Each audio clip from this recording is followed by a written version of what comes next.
खाए वो जेल जाए, ये इसलिए क्योंकि अब प्रधानमंत्री नरेंद्र मोदी के सामने सीधी सीधी बात आ गई है। राहुल गांधी ने कहा है कि आखिर क्यों अपनी ही बात भूल गए हैं प्रधानमंत्री नरेंद्र मोदी। इधर अमित शाह मुंबई में है और मुंबई में अमित शाह ने कहा है कि 5 साल में तस्वीर नहीं बदल सकते, आप नरेंद्र मोदी के नेतृत्व में अपना भरोसा बना कर रखिए। सभी खास मेहमान हमारे साथ बने हुए हैं जिनसे हम चर्चा कर रहे हैं। अब अजय कुमार साहब भी कांग्रेस पार्टी की तरफ से हमारे साथ जुड़ गए हैं, लेकिन माफ कीजिएगा, मोहन प्रकाश जी हमारे साथ सीधे इस वक्त जुड़ गए हैं। शुरुआत करते हैं चर्चा की। श्रीकांत शर्मा जी, जल्दी से एक रिएक्शन आपसे मैं इस पर लेना चाहती हूं। अमित शाह जी को ये क्यों बोलना पड़ रहा है कि नरेंद्र मोदी पर भरोसा रखिए? क्या जिस तरह की हवा बनी है वसुंधरा राजे, सुषमा स्वराज और उसके बाद अब शिवराज सिंह चौहान को लेकर, व्यापम घोटाले को लेकर, अब ये समझाना पड़ रहा है देश को कि भरोसा रखिए?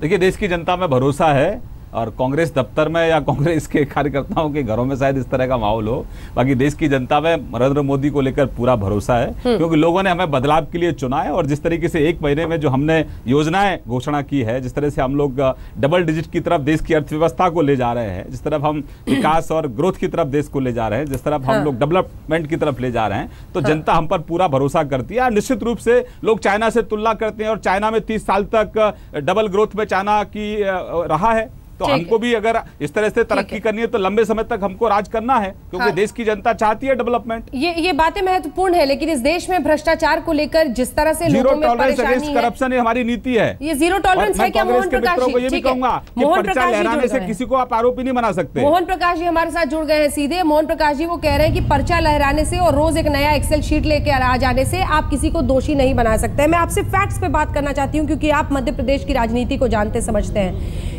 कौन से ऐसे बड़े लूप होल्स हैं जिसकी वजह से शक की सुई मुख्यमंत्री के दरवाजे तक पहुंचती है?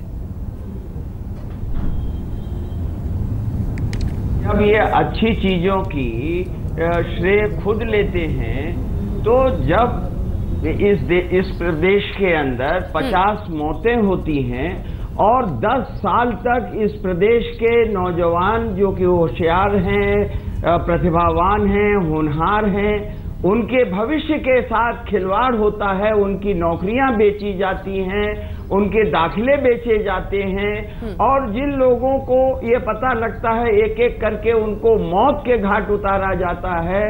और इसके सरगना कौन है? ये सारा मुख्यमंत्री श्री शिवराज सिंह जी के संरक्षण में एक संगठित गिरोह काम कर रहा है, जो लूट भी रहा है, भ्रष्टाचार भी कर रहा है और मौत की नींद भी सुला रहा है लोगों को। तो जब आप दूसरी चीजों के लिए आपने श्रेय लेते हैं, तो ये इसके लिए कौन लेगा? और नरेंद्र मोदी चुप क्यों है? 50 मौतों के बाद भी इनका कानून मंत्री कहता है कि सिली चीजों पर बैठेंगे। सही कहा सदानंद गौड़ा ने, जो गुजरात में हजारों मौतों पर नहीं बोला, वो मध्य प्रदेश की 50 मौतों पर क्यों बोलने लगेगा? बात सही कहा गौड़ा जी ने। और मैं आपसे एक बात कहना चाहता हूं कि जब मुख्यमंत्री का ओएसडी जमानत पर है, राज्यपाल का जो ओएसडी है जेल में है, तो अगर ये शासन और प्रशासन अगर इसमें संलिप्त नहीं है, इनके संरक्षण में नहीं हो रहा है, तो जब 2009 में ये चीजें सामने आ गई थी, मुख्यमंत्री ने हाउस में खुद कबूला है कि ये हो रही थी, तो लगातार 4 साल तक ये घटनाएं क्यों होती रही?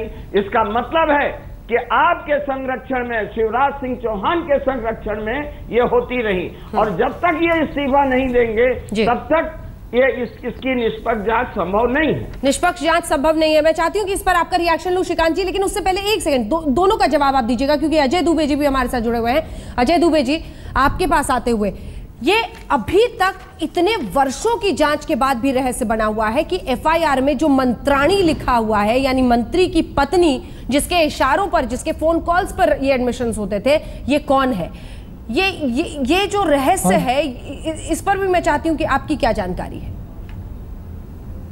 देखिए, इस पूरे मामले में बेहद गंभीर जो चिंतन का विषय है कि गांधीनगर के जिस लैब में नितिन महिंद्रा जो व्यापम का कंप्यूटर एनालिस्ट था, जिसमें ये मंत्राणी का नाम दर्ज है, इसमें अगस्त 2013 में ये एसटीएफ के पास रिपोर्ट आ गई थी। हाँ। उस पर एफआईआर हुई है 2015 के जनवरी में। इसकी सुई सीधे मुख्यमंत्री के बंगले की तरफ जा रही है और इस पूरी जांच को रोकने वाले पुलिस के तत्कालीन महानिदेशक नंदन दुबे को उप लोकायुक्त बनाने की शिवराज सिंह ने नोटशीट लिखी है। आज यदि शिवराज सिंह में नैतिकता है तो वो ये जवाब दें कि जिस एक्सेल शीट में मंत्राणी नाम था वो अगस्त 2013 में गांधीनगर लैब ने प्रमाणित करी, उस पर एफआईआर 2015 की जनवरी में क्यों हुई, और यदि 2015 में हुई तो अभी तक गिरफ्तारी क्यों नहीं हुई? ये सीधे सीधे मुख्यमंत्री के बंगले की तरफ इशारा है। ये एक्सेल शीट मेरे हाथ में है श्रीकांत शर्मा जी, वो एक्सेल शीट मेरे हाथ में है। 1 मिनट ले लूंगा। हाँ हाँ मोहन जी जल्दी से बोले, फिर श्रीकांत जी से जवाब लेना है। वो एक्सेल शीट मेरे हाथ में है श्रीकांत शर्मा जी। हाँ जल्दी से मोहन जी बोलिए। नहीं, मैं ये कह रहा हूं कि मुख्यमंत्री का ओएसडी प्रेम प्रकाश जो प्रेम प्रसाद ये आरोपी है और इसकी खड़े खड़े असेंशन कोर्ट में जमानत हो जाती है 24 घंटे के अंदर। राजेंद्र गुर्जर जो हाँ, और जो दूसरा आरोपी है राजेंद्र गुर्जर, वो उसका सेशन कोर्ट से जमानत होती है तो एसटीएफ जाती है हाई कोर्ट और उसकी जमानत को खारिज करा देती है। लेकिन यही एसटीएफ प्रेम प्रसाद की जमानत को खारिज कराने के लिए हाई कोर्ट नहीं जाती है। और हिंदू धर्म में तो कहते हैं ना अर्धांगिनी, तो जितने इस गिरोह के सरगना शिवराज सिंह जी हैं, निश्चित तौर पर उनकी अर्धांगिनी भी होंगी, इसीलिए आप मंत्राणी का नाम ले रहे हैं। जवाब दीजिए श्रीकांत शर्मा जी, दोनों के ही आरोपों का। अंजना जी, बहुत कांग्रेस के नेता ये सब चीजें लगातार झूठ की राजनीति करना, कीचड़ उछालना, ये लंबे समय से जारी है। लेकिन हम फैक्ट पे बात करें और हम लोग जो टिप्पणियां हैं माननीय न्यायालय की उन पर भी बात करें। जनता बहुत जरूरी है। मैंने फैक्ट दिया है, प्रेम प्रसाद जी और राजेंद्र गुर्जर जी का फैक्ट दिया है, आप इसको वेरीफाई करके मना कर दीजिए कि एक मैंने का तो आपको आप बीच जो में है रोका खड़े नहीं। खड़े जमानत कराते हैं। मैंने आपको बीच में रोका नहीं और आप अच्छे से बोलते रहे, मेरी बात भी लोगों तक जाए, आप अपनी बात कही। अंजना जी, इन सब तथ्यों की जो बात कर रहे हैं हमारे मित्र, ये जो फर्जी एक्सेल सीट को लेकर ये सब लोग जबलपुर हाई कोर्ट में गए थे और जबलपुर हाई कोर्ट की जो कांग्रेस के श्रीमान दिग्विजय सिंह जी के बारे में जो टिप्पणी है उसको अगर सुनेंगी आप तो आपको भी बहुत आश्चर्य होगा। उनकी टिप्पणी है कि कुछ अपुष्ट आशंकाओं के आधार पर जो वास्तव में वास्तविक तथ्यों के संबंध में गलत जानकारी, गलत संप्रेषण और गलत फहमी पर आधारित है, हम यह कह सकते हैं कि यह याचिकाएं सिर्फ वास्तविक मुद्दों को भ्रमित और धुंधला करने के लिए प्रस्तुत की गई हैं, जो किसी संस्था की सच्चाई, प्रतिबद्धता और इससे ज्यादा महत्वपूर्ण उसकी ईमानदारी और विश्वसनीयता को कमजोर करने का आधार नहीं हो सकती, विशेषकर ऐसी संस्था के मामले में जिसे सरकार ने गंभीर अपराधों की विवेचना के लिए विशेष रूप से गठित किया गया हो। तो जब माननीय न्यायालय ने ये झूठी जो एक्सेल सीट है हमारे आदरणीय कांग्रेस मित्रों की, उसको जब खारिज कर दिया और कोर्ट ने एक करारा जवाब इनको दिया, उसके बाद तो मुझे लगता है कि इनको झूठ बोलना कांग्रेस के मित्रों को बंद करना चाहिए। नंबर 2, इस पूरे प्रकरण में 2500 लोगों के खिलाफ आरोप है, जिसमें से 2000 लोगों को गिरफ्तार किया गया और सभी लोग 300 के आसपास लोग अभी जेल में हैं, बाकी सब लोगों को बेल मिली हुई है। हाँ। तो ये जिस आधार पर कह रहे हैं कि किसी की बेल कैंसिल हो गई, किसी की बेल नहीं हुई, उस पर आप कम से कम देश की जनता को भ्रमित मत करिए। आप झूठ की राजनीति करते हैं, कीचड़ उछालने की राजनीति करते हैं और इसी के लिए जो जनमानस में एक शंका पैदा हुई थी उसी का निवारण करने के लिए माननीय शिवराज सिंह चौहान जी ने इस पूरे प्रकरण की जांच सीबीआई को दी है, जिससे दूध का दूध और पानी का पानी हो। जो भी आप जानकारी देना चाह रहे हैं, जानकारी दी है फर्जी, जो भी फर्जी कोर्ट ने उनको फर्जी पाया गया है, तो आपसे आग्रह है कि तथ्यों पर बात करिए। लगातार हाई कोर्ट आपको फटकार लगा रहा है, सुप्रीम कोर्ट आपकी याचिकाओं को खारिज कर रहा है, लेकिन लगातार झूठ बोल रहे हैं क्योंकि उनको मालूम है देश में भी इनको कोई अब स्वीकार नहीं करेगा और मध्य प्रदेश में भी इनको स्वीकार नहीं करेगा। मोहन जी, वो कह रहे हैं कि आप लोग भ्रम का पूरा कारोबार चला रहे हैं, भ्रम का कारोबार चला रहे हैं। सुनिए, एक बात है कि ये तो भारतीय जनता पार्टी का पुराना धंधा है। हम आपसे कहना चाहते हैं, क्या 50 लोगों की मौत भी झूठ है क्या? वो किस लिए हुई है? और जो अगर सुप्रीम कोर्ट ने ये माना होगा जी मैं कि नहीं इसमें तथ्य है, तभी ये चीजें हुई। और हम फिर कह रहे हैं कि सुप्रीम कोर्ट की निगरानी में ये सीबीआई की जांच होनी चाहिए। व्यापम की भी जो मौतें हुई हैं और जो संस्थाएं निगरानी कर रही थी, जो जांच कर रही थी, वो उनकी भी इस जांच के दायरे में लाना चाहिए। ये जो एसटीएफ है, ये एक्सटॉर्शन का यहाँ धंधा बन गया था। अब जांच होगी सीबीआई से, देखिएगा कितने लोग निकल के आएंगे कि किस तरीके से एक्सटॉर्शन किया था। मैं कल भोपाल में था, भोपाल में एक आदमी ने बहुत ही सही बात की, कहा साहब एक दुकान पर खराब माल मिल रहा था, कुछ लोग दुकान पर माल खरीद रहे थे, पुलिस और शिवराज की सरकार दुकान खराब माल पर जो खरीद रहा है उसको तो पकड़ रहे हैं, लेकिन जो खराब माल बेच रहा है वो आज तक एक नहीं पकड़ में आ रहा है।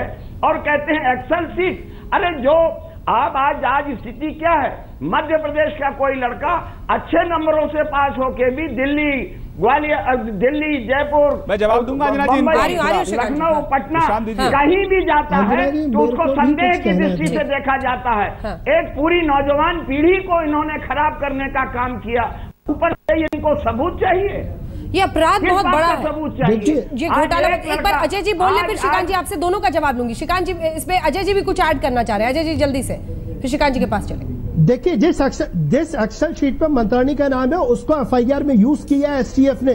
जो श्रीकांत जी बोल रहे हैं वो गलत बोल रहे हैं। श्रीकांत जी, गवर्नर एक सेकंड वही उनको बताते हैं। श्रीकांत जी, गवर्नर और गवर्नर के ओएसडी और उनके बेटे के खिलाफ जो मामला लगा है, जो गवर्नर के खिलाफ 5 फॉरेस्ट गार्ड्स की नियुक्ति के लिए जिस पेपर का इस्तेमाल हुआ है वो यही एक्सेल शीट है। मंत्राणी नाम यूज किया गया है, उसी एक्सेल शीट में मंत्राणी का भी नाम है। ये कुछ ऐसी सच्चाइयां हैं जो सच है। श्रीकांत जी, लैब में सही कहा था उसे। बिल्कुल अंजना जी, एक जवाब दे दूं? जो अंजना जी मैं जवाब दे रहा हूँ, एक मिनट जरा सुनिए। सुदर्शन जी सुनिए, एक मिनट में जवाब दे दूं? धरती में नहीं है, मैं उनका नाम नहीं लेना चाहता। अरे जनाब आप बोलिए साहब। सेवक मिहिर कुमार, उसने झूठ ज्यादा दिन तक नहीं टिकता श्रीमान जी। मेरा इस आप झूठ बोलते रहिए, जनता झूठ को स्वीकार नहीं करती है। ये पुलिस मेमोरेंडम में है, पुलिस मेमोरेंडम में। चलिए ठीक है, कौन झूठ बोल रहा है कौन सच बोल रहा है, लेकिन इन सब के बीच एक सेकंड मोहन जी, सोनी जी का नाम इसमें है, तो आप किसकी बात कर रहे हैं? जो भाजपा का शीर्ष नेतृत्व है, आरएसएस का शीर्ष नेतृत्व है, वो इसमें सीधे फंसा हुआ है। इसीलिए शिवराज सिंह जी को पूरी भारतीय जनता पार्टी बचा रही है, इसीलिए नरेंद्र मोदी। चलिए ठीक है, कौन झूठ बोल रहा है कौन सच बोल रहा है, लेकिन इन सब के बीच श्रीकांत शर्मा जी आपके अपने भी कुछ कह रहे हैं, पहले सुन लीजिए। शत्रुघ्न सिन्हा, सुनिए। ऐसा लगता है कि 13वें महीने में हमारी सरकार को कोई नजर लग गई है। ये नजर लगने का ही परिणाम है कि अभी तक सब्सटैंशिएटेड तो कुछ नहीं है, लेकिन सब्सटैंशिएटेड नहीं होने के बावजूद वन आफ्टर द अदर कि आप साहब यहाँ तक आ रहे हैं कि भी यहाँ तक आ चुके हैं, मध्य प्रदेश से लेके, और अब शायद लोग देख रहे हैं छत्तीसगढ़ की ओर, तरह की। अब ये सब यही इसी 13वें महीने में हेमा जी का एक्सीडेंट भी हुआ। मैं कई लोग कहते हैं कि लगता है 13वें महीने में नजर लग गई है, लेकिन अब हम सब मिलकर जल्दी इन नजर उतारेंगे। शत्रुघ्न सिन्हा को लग रहा है श्रीकांत जी की नजर लग गई है सरकार को। देखिए अंजना जी, एक तो मैं ये कहूंगा कि हमारे कांग्रेस के मित्र, मैं तो समझता था कि श्रीमान दिग्विजय सिंह ही साहब झूठ बोलते हैं, लेकिन ये तो पूरी कांग्रेस ही झूठ बोलती है। नंबर एक, पूरे प्रदेश को बदनाम आप किस तरीके से कर रहे हैं। अंजना जी मैं आपको आंकड़े दे रहा हूं कि 2008 में 35,000 से ज्यादा बच्चे परीक्षा में बैठे और उसमें गड़बड़ी कहां मिली? 12 बच्चों में गड़बड़ी मिली जिनका एडमिशन कैंसिल हुआ। 2009 में 26,000 कुछ बच्चे एग्जाम में बैठे, गड़बड़ी कितने लोगों की मिली? 49 लोगों की मिली। आप पूरे बच्चों के भविष्य पर सवाल खड़े कर रहे हैं। आप मध्य प्रदेश के बच्चों जो ईमानदारी से मेहनत से प्रतिस्पर्धा से आगे जा रहे हैं, आप उनके क्वेश्चन मार्क लगा रहे हो। मध्य प्रदेश से आने वाले बच्चों को दिल्ली में इस तरह से